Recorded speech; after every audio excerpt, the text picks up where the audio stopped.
Hi there, Dr. Lepora here. Excited to continue our conversation on diversity, equity, and inclusion. And this one is about what does equity have to do with it anyways? And the reason why I decided to create this message is because there are many leaders reaching out asking me, what is equity? And so I applaud them for asking the question. And the reason that is because a lot of people are throwing out buzzwords, diversity, equity, and inclusion. This is a great thing because of all these atrocious things that have been receiving higher levels of exposure in the news within the past year and more. And to me, it's very important to understand the difference of these concepts. Why is it important? Because it requires different tools, different steps in order to reach them as goals. And first and foremost, it requires an appreciation of these three elements individually, respectively, because they are different elements in order to make a difference. Awareness is that first phase, as we know, in any healthy transformation. And appreciation is that second phase. So if people are not aware regarding what it is, they cannot appreciate it. And if they can't appreciate it, well, they really can't do anything about it in an intentional way. So let's just talk about the different definitions of all three and not just equity to provide clarity. So diversity is pretty much a diverse number being the operative word of people, of elements within your organization, within your environment. So diversity is purely talking about numbers. So whether you have, for example, 10% African American or 20% Indian or 5% Native American or whatever diverse category you want to use, we're talking about numbers when we're talking about diversity. So when you're talking about increasing diversity within your organization, you're talking about increasing the variety numerically of these respective represented groups. And sometimes within diversity, of course, organizations want to specifically target certain groups in order to expand that number within their organization. Why do they do that? For various reasons. For one, because it may more so reflect their customer base. It may be the area of representation that is specifically lacking within their organization. However, essentially and fundamentally, diversity means those numbers that are represented within your organization of these variety of categories that are represented from the majority as well as those of the minority. Now let's get into inclusion, because inclusion is probably a more commonly understood definition as well, similar to diversity. Now inclusion is talking about being inclusive within your organization. So when we hear inclusion now, what we are assuming is that inclusion is talking about being inclusive of everyone. And what does that mean? When you have an inclusive environment, it is a welcoming environment. It is not only a welcoming inside the door of your organization, it's a welcoming environment inside of the respective areas of your organization. So that means input into financial decision making. That means at the lunch tables, for example, it's a welcoming environment. That is when there are project teams being developed that have a large impact on a rollout of your organization. It is inclusive of all the different people within your organization. It is inclusive of ideas. So for example, if there's a discussion of decisions that are going to be made and there's a staff meeting, an inclusive environment would be inclusive of the ideas that are within that room. It would be inviting of what these different ideas may represent. So an inclusive environment is one that is warm. It's one that is connected. So it's one that is opposite of what you would think of when you would think of a very cliquish environment, where everyone has their little segments, little corners, and you really cannot penetrate those barriers, those barricades within each clique. An inclusive environment is one that is more collaborative, where people are welcome and warm toward each other.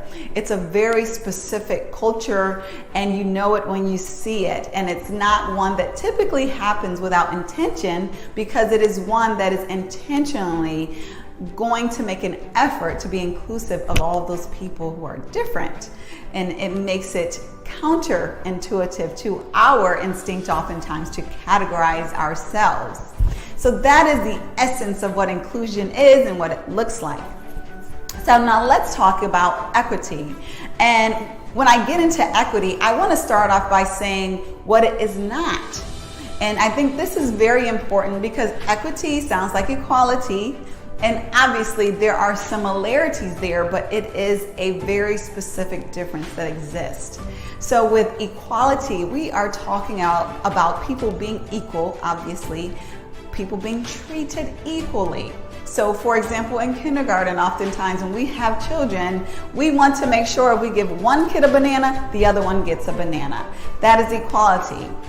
Moving up, fast forwarding to a more adult scenario, if we have two project managers, we want to ensure that they are paid equally for doing the same work. That is dealing with equality, a very important component, a very important concept and component of equity. Equity is taking it another step. What equity is saying specifically is that in order for us to ensure equality within our environment, we have to make equitable efforts. So what does that mean? That means if we have an organization, and I'm just using this randomly, not that it's a common scenario at all, but if we have an organization that, say for example, on the leadership board, it's 97% European American or white or whatever word you want to use, and it's 3% other, well, what we would want to say with that regard is, how do we make a more equitable environment on that leadership board? Well, one might say, well, let's just simply be fair in our promotions, in our succession planning, and treat everyone equally, and then they will rise in a distributed way to the top. Well, those who are proponents of an equitable environment would say, they will never be able to be equal if you are not making equitable efforts. And so that basically means supporting these underrepresented groups, these diverse groups, some call it minority groups, in a very specific way, giving even extra attention and effort in order to help them become equal. So it's not equal treatment. It is equitable treatment. It's basically extra attention, extra effort for those targeted underrepresented groups in order to create, ultimately, hopefully, an equal scenario, an equal situation. Because those organizations and individuals of that thought realize that it is going to be very hard to systemically change a cycle of where 97% of the leadership or of the organizational body is of one category. And in order to expedite that or to even make it realistic, they put into place efforts that increase equity, that make it more equitable. What can those efforts look like? How can they manifest?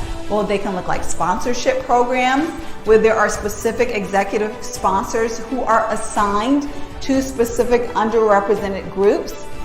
Mentors, which are very similar to sponsors. It can look like leadership programs that are specifically targeting underrepresented groups. It can look like slates that are ensuring an ample, abundant level of diversity in order to ensure that representation on specific levels. But what it definitely is it's very intentional, and it is an effort, the opposite of equal, in order to get the outcome of equal, or something that makes more sense, that is more evenly distributed with regard to whatever your population and or goals are. I hope this helps. If you have any questions, feel free to reach out, because I love to discuss this. And please do share it with anyone who you believe would benefit from this information. And of course, have a wonderful day.